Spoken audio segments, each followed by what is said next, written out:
Payg'ambarimiz Muhammad Mustafa sallallohu alayhi va sallam ziyofat berib, sahobalarni taklif qildilar. Ovqat kam, suyuq ovqat bo'lganligi uchun Rasululloh namoz o'qib turgan paytlarda sahobalarning o'rtasida mish-mish gaplar tarqab qoldi. Ovqatni kamligidan, suyuqligidan har xil gaplarni gapirib turganlarida Rasululloh salom berib namozni yakunlaganlaridan keyin, "Ey birodarlar, nimani ustida munozara qilyapsizlar? Ovqat ustida.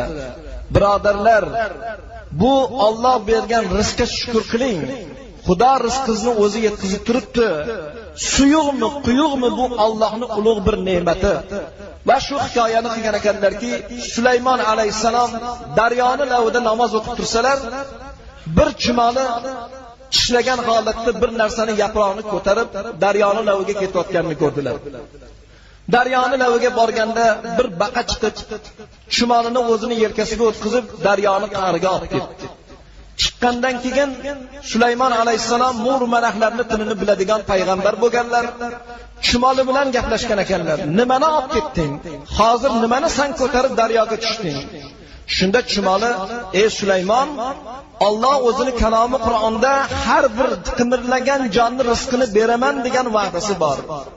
Men bitta narsani og'zimga tishlab borganligim, daryoni tubida bitta tosh bor. Mana shu toshning orasida bir qurt yotibdi. O'sha daryoni tubida toshning ichida yotgan qurtni ham rizqini Alloh beryapti. Shuni rizqiga meni mas'ul qilib qo'ygan. Bir baqani farishta suratida Alloh yuboradi, yelkasiga o'tkazib meni olib tushadi. Mana shu chumolining rizqini berib chiqaman. Alloh bunga meni mas'ul qilgan. Mana shu chumolini ham rizqi Allohning zimmasida" degan ekanlar. Shuning uchun har bir rizq borki, jon egasi borki, bu jon egasining rizqi Allohning zimmasida ekan. Alloh hammamizni o'zi bergan rizqqa qanoat qilib, chiroyli suratda Allohning huzuriga yegan ne'matlarimizni kuchini toatiga, Allohning rizoligiga bag'ishlab chiqishlikni hammamizga nasib etsin.